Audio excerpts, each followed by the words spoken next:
जम्मू कश्मीर राज्य के जम्मू से कुछ दूरी पर स्थित है रियासी जिला। इस जिले में भगवान शिव का घर कही जाने वाली शिव खोड़ी गुफा स्थित है। यह भगवान शिव के प्रमुख पूजनीय स्थलों में से एक है। इस गुफा के बारे में कहा जाता है कि इस गुफा में भगवान शिव साक्षात विराजमान है और इस गुफा का दूसरा छोर अमरनाथ गुफा में खुलता है।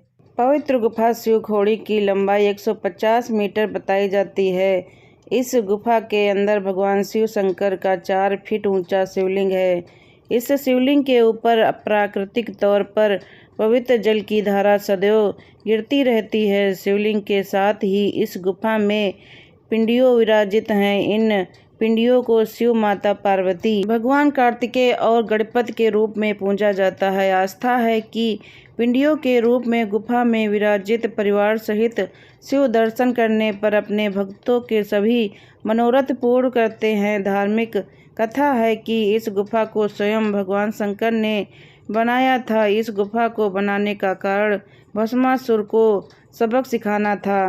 पौड़ी कथा के अनुसार भस्मासुर ने घोर तप कर भगवान शिव को प्रसन्न किया। उसने शिव जी से वरदान मांगा कि वह जिस किसी के सर पर भी हाथ रख दे वो भस्म हो जाए। शिव जी ने जैसे ही उसे वरदान दिया, वह राक्षस शिव जी को भस्म करने के लिए दौड़ पड़ा। भस्मासुर से बचने के लिए शिव जी को उससे युद्ध करना पड़ा। रणसु या रंसु वही जगह है जहाँ भगवान शिव और भस्मासुर के बीच भीषण युद्ध छिड़ा। इस रण युद्ध के कारण ही इस क्षेत्र के नाम रणसु पड़ा। युद्ध के दौरान भस्मासुर हार मानने को तैयार नहीं था और शिव जी से उसे मार नहीं सकते थे, क्योंकि खुद उन्होंने ही भस्मासुर को अभय का वरदान दिया था। भस्मासुर से पूछा छुड़ाने के लिए भगवान शिव ऐसी जगह की तलाश करने लगे जहां भस्मासुर उन्हें ढूंढ न पाए। तब शिव जी ने पहाड़ों के बीच में एक गुफा बनाई और जिसमें छुपे खुद शिव जी ने ही उस गुफा का निर्माण किया। वह शिव खोड़ी गुफा कहलाती है। भगवान शिव को इस तरह गुफा में छिपा देखकर भगवान विष्णु ने मोहिनी का रूप धारण किया और भस्मासुर के रिझाने के लिए उसके समीप पहुंच गए। मोहिनी का रूप देखकर भस्मासुर सब कुछ भूल गए और प्रेमाग होकर मोहिनी के साथ नृत्य करने लगा।